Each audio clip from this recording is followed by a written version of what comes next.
आप देखें कि जब इंसान कोशिश एक दो दफ़ा कोशिश करता है, तीसरी दफ़ा कोशिश करता है, वो नाकाम हो जाता है, फिर वो जी। मायूस हो जाता है, कोशिश नहीं करता, नहीं अब मैंने नहीं करना, मेरी ये हुआ था, मैं फिर दोबारा फेल हो जाऊंगा ऐसा। तो ऐसी सूरत में बंदे को तहर्रुक देने के लिए क्या चीज़ करनी चाहिए, क्या करना चाहिए ये अंदर मोटिवेट रहे? अच्छा, आपका सवाल ये है कि जब इंसान जो है एक दो बार कोशिश करता है, जब वो मसलसल नाकामी की तरफ बढ़ता जाता है तो वो मायूस हो जाता है और वो दोबारा उस कोशिश को करने के लिए उसके अंदर हिम्मत नहीं रहती। वो बहुत ही मायूस हो जाता है, वो हिम्मत हार जाता है। अब इस सिचुएशन में उसने करना क्या होता है? देखो, लाइफ जो है ना हमारी एक क्रिकेट ग्राउंड की तरह है, जिसमें कोई फील्डर्स नहीं है और पीछे कोई विकेट्स नहीं है। सामने से एक गेंद आ रही है, यानी वो अपॉर्चुनिटी है इंसान के लिए कि सामने से एक गेंद आ रही है।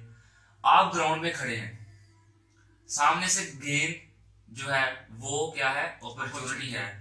जब वो गेंद आती है आप उसे मिस कर देते हो तो क्या आप आउट हो जाते हो? हालांकि पीछे कोई विकेट नहीं है, नहीं। नहीं होते आप आउट। अब दूसरी अपॉर्चुनिटी आती है आपके सामने, आप उसे भी मिस कर देते हो तो क्या आप आउट हो जाते हो? नहीं। नहीं होते। इसी तरह हजारों गेम्स भी आएंगी ना आपके सामने, यानी अपॉर्चुनिटीज भी आएंगी, आप वो भी मिस कर देंगे ना तो आप कभी भी आउट नहीं होंगे। आप तब तक आउट नहीं हो सकते जब तक आप ग्राउंड छोड़कर नहीं। भाग नहीं जाते। तो लाइफ जो है ये एक क्रिकेट ग्राउंड की तरह ही है, जिसपे आप खड़े हो और आपके सामने अपॉर्चुनिटीज ही आती जाती हैं। कुछ लोग जो है वो एक जो है उनके सामने एक परेशानी आ जाती है, या वो एक पॉइंट को लेकर बैठ जाते हैं कि मेरे साथ पीछे ये हुआ था, अब मैं नहीं कर सकता, या मेरे पास पैसे नहीं है तो मैं ये कोशिश नहीं कर सकता। वो सिर्फ एक रीजन को लेकर बैठ जाते हैं। वो ये नहीं देखते कि हमारे सामने हजारों जो है रीजन है जिनकी वजह से हम कामयाब हो सकते हैं। कामयाब और नाकाम लोगों में सबसे बड़ा जो फर्क है वो यही है कि नाकाम लोग जो है वो ये नहीं देखते कि हमारे सामने हजारों रीजन ऐसी हैं जिसकी वजह से हम कामयाब हो सकते हैं। वो सिर्फ एक रीजन ऐसी लेकर बैठ जाते हैं कि जिसकी वजह से वो नाकाम हो जाते हैं। और दूसरी तरफ अगर देखा जाए तो कामयाब लोग क्या करते हैं कि उनके सामने हजारों रीजन ऐसी होती हैं जिसकी वजह से वो नाकाम हो सकते हैं, लेकिन उनके पास एक रीजन ऐसी होती है जिसकी वजह से वो कामयाब हो सकते हैं, और उस रीजन की वजह से ही वो कामयाब हो जाते हैं। आपने एडिसन के बारे में तो सुना ही होगा। जी। बचपन में क्या थे, वो अब नॉर्मल थे। जी। जी। 3 मंथ वो स्कूल गए थे और उसके बाद वो जो स्कूल का हेड था उसने घर आके उनके साथ माजरत की कि भाई हम आपके बच्चे को नहीं पढ़ा सकते, आपका बच्चा तो बड़ा नॉर्मल है, ये पढ़ ही नहीं सकता, ये तो पागल है। 3 मंथ बाद उसे स्कूल से निकाल दिया गया। फिर कुछ दिनों बाद उसकी वादा जो थी उसे ढूंढ रही थी कि एडिसन कहाँ है। तो ढूंढने में पता चला कि वो जो मुर्गियों का पिंजरा होता है जिसे हम वो उसमें बैठा हुआ था। तो जब उसकी वालदा ने आके उसे पूछा कि एडिसन तुम यहाँ पे क्या कर रहे हो, तो एडिसन बाहर आया। उसने कहा कि मुर्गी जब अंडे पे बैठती है तो चूजा निकलता है, एडिसन बैठेगा तो क्या निकलेगा? ठीक है, इतना अब नॉर्मल। यानी कि जब वो 11 साल के हुए थे एडिसन, तो उनके जो थे मतलब डेफ हो गए थे, यानी उन्हें जो सुनाई देता था वो कम हो गया था। तो उस जो अपनी उसने उन्होंने रीजन की वजह से ना जो उसे मतलब उन्हें डेफ हो गया था, वो सुनना उन्हें बंद हो गया था, काफी कम सुनाई देने लग गया था। तो वो जो उनके साथ वाकया पेश आया था उन्होंने उसे नेगेटिव वे में नहीं लिया, बल्कि पॉजिटिव वे में लेते हुए ये सोचा कि शुक्र है अब मुझे कोई डिस्टर्ब नहीं करेगा। अब वहां पे वो जुस्तजू में थे कि मेरी दुनिया में मतलब यहाँ जिस दुनिया में मैं रह रहा हूँ यहाँ पे अंधेरा बड़ा है, मैंने उजाला करना है किसी ना किसी की तरह। तो फिर जो हमारे पास आया है बल्ब जो हमें रोशनी दे रहा है, ये कितनी कोशिशों के बाद आया है? 9,999 कोशिशों के बाद ये हमारे पास बल्ब आया है जिससे हम रोशनी ले रहे हैं, जिसने दुनिया को रोशन किया हुआ है। तो किसी ने उनसे पूछा था कि आप तो 9,999 बार नाकाम भी हुए हैं। तो एडिसन ने कहा नहीं, मैं नाकाम नहीं हुआ, बल्कि मैंने 9,999 ऐसे तरीके भी ईजाद कर दिए हैं जिसकी वजह से ये बल्ब नहीं बन सकता। तो आप कभी भी ये ना सोचें कि मैं एक बार कोशिश करूंगा, 2 बार कोशिश करूंगा, मैं कामयाब नहीं होऊंगा। कामयाबी ऐसे नहीं मिलती, कामयाबी के लिए बड़े पापड़ बेलना पड़ते हैं।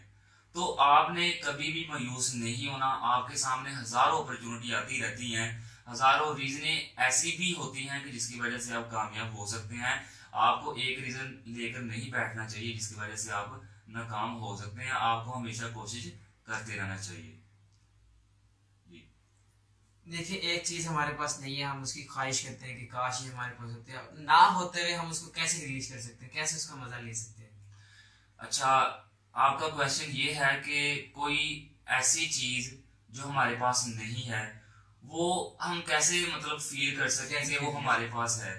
तो अक्सर हमने देखा होगा कि जो स्टूडेंट्स लाइफ है उसमें हम हमेशा ऑब्जर्व करते हैं, जैसे मोस्टली जो बच्चे यूनिवर्सिटीज में पढ़ते हैं वो हमेशा ये ऑब्जर्व करते हैं कि जैसे कुछ लोग होते हैं लो सोसाइटी के यानी मिडिल क्लास फैमिली के जो होते हैं लोग, वो अक्सर अमीर लोगों को देखते हैं, अमीर लोगों के बच्चों को देखते हैं कि भाई उसने देखो कितनी अच्छी ड्रेसिंग की हुई है, कितना अच्छा मतलब उसने सूट पहना हुआ है, ऐसे ऐसे कमेंट पास करते हैं और उनके माइंड में विश आती है कि काश हमारे पास भी ये होता, या कोई बड़ी गाड़ी से उतर के नीचे आ रहा है या किसी ने अच्छा फोन पकड़ा हुआ है।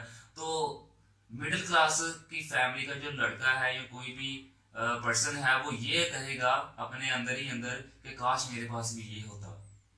ठीक है, वो अंदर अंदर अपने ऑब्जर्व कर रहा होता है कि मेरे पास भी ये होता। तो हम इसे रियलाइज ऐसे कर सकते हैं, ये हमारा जो माइंड है ना इसके पास हर चीज है, हम इसे फील कर सकते हैं। जैसे आपने अक्सर ये ऑब्जर्व किया होगा कि जब आप किसी चीज को ज्यादा सोचने लग जाते हैं तो उसका ही हमें ख्वाब आ जाता है और ख्वाब में हम उस चीज का मजा ले लेते हैं। ठीक है, उसे ऑब्जर्व कर लेते हैं और जब हम ख्वाब के बाद बेदार होते हैं, सुबह उठते हैं तो हम कहते हैं खुद से यार कितना अच्छा ख्वाब था, काश मुझे कोई जगाता ही ना या मुझे जाग ही नहीं आती। तो इस तरह आप अपने माइंड के अंदर ही इस चीज को रियलाइज कर सकते हैं कि मेरे पास ये है और मैं इसे यूज कर रहा हूँ। ठीक है, इस तरह ऑब्जर्व कर सकते हैं। जैसे हमारे पास कोई मतलब परेशानी आ जाती है तो हम क्या परेशान होना शुरू हो जाते हैं। जब हम किसी खुशी के मौका पे किसी के साथ एंजॉय करने जाते हैं तो हम खुश रहते हैं। तो ये सारा खेल क्या है, ये बाहर की सिचुएशन का खेल नहीं है, ये इंसान की अंदर की सिचुएशन का खेल है। जैसे मैं आपके साथ एक अपना पर्सनली वाकया शेयर करूंगा। मैंने ना पिछले कुछ मंथों की बात है कि मैंने लाहौर जाना था, तो मैं ट्रेन में सवार हुआ। ट्रेन जब थोड़ा सा आगे की एक स्टॉप पे रुकी तो वहां पे एक आदमी 3 बच्चों के साथ मेरे वाले कैबिन में आकर बैठ गया। अब सुबह का टाइम था, नींद काफी आ रही थी, तो मैं तो सो रहा था। अब वो जो 3 बच्चे थे वो शोर किए जा रहे थे, लेकिन जो उनके साथ आदमी था वो बड़े मजे के साथ रिलैक्स होकर मेरे सामने लेटा हुआ था, सो रहा था। वो भी उन बच्चों को कुछ नहीं कह रहा था। अभी मुझे गुस्सा आ रहा था कि यार मैं रात भर से सोया नहीं हूँ, अभी ये मुझे डिस्टर्ब कर रहे हैं, जब मैं वहां पे पहुंचूंगा तो मैं जिस काम के लिए जा रहा हूँ वो कैसे कर पाऊंगा। मेरे माइंड में ये बात चल रही थी।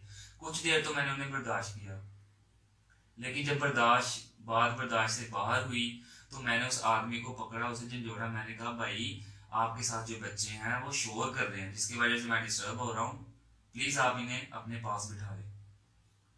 उस आदमी ने आंखें मलते हुए मेरी तरफ देखा और मुझे कहा अच्छा ये बच्चे शोर कर रहे हैं।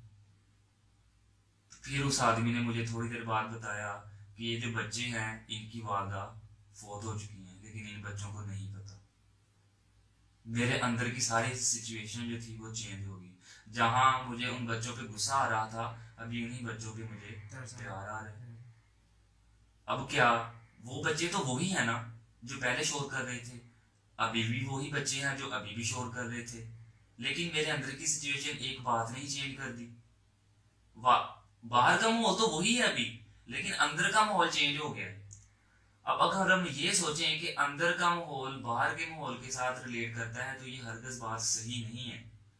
बाहर जो मर्जी होता हो, आपके अंदर अगर आप खुद पे काबू पा रहे हैं तो आपके अंदर की सिचुएशन जो है वो रिलैक्स हो सकती है, वो ही रह सकती है। जैसे आप घर के अंदर बैठे हो, बाहर इतनी तेज बारिश हो रही है, ठीक है, इतनी तूफान आया हुआ है बड़ी तेज, बाहर की सिचुएशन तो चेंज है, क्या अंदर की चेंज हो रही है? मुझे बताएं, नहीं हो रही। इसी तरह इंसान का अंदर जो है वो एक घर की तरह ही है। बाहर जितने मर्जी तूफान आए, जितनी मर्जी आंधी आए, उसे कोई फर्क नहीं पड़ता अगर वो इस बात को समझे। उसे हमेशा रिलैक्स रहना चाहिए। जब भी किसी इंसान के साथ कोई परेशानी आ जाती है, मुसीबत आ जाती है, तो वो फौरन बैठ जाता है कि अब मेरा क्या होगा। इंसान को ये चाहिए कि जैसे तूफान वक्ती होता है, नुकसान तो काफ़ी कर देता है, वो हो जाता है, लेकिन होता वक्त ही है। अगर इंसान इस बात को समझे तो वो कभी भी परेशान नहीं होगा, वो कभी भी डिप्रेशन में नहीं जाएगा। जी। जी नाज़रीन, आज हम थे मौज़म मिर्ज़ा के साथ कुछ सवालात जो हर साहिब फिक्र इंसान करता है, सोचता है उनके बारे में। मैंने उनसे पूछे हैं, उम्मीद है कि आपको तसल्ली बख्श जवाब मिले होंगे। बहुत शुक्रिया आपने आज की हमारे इस वीडियो को देखने के लिए।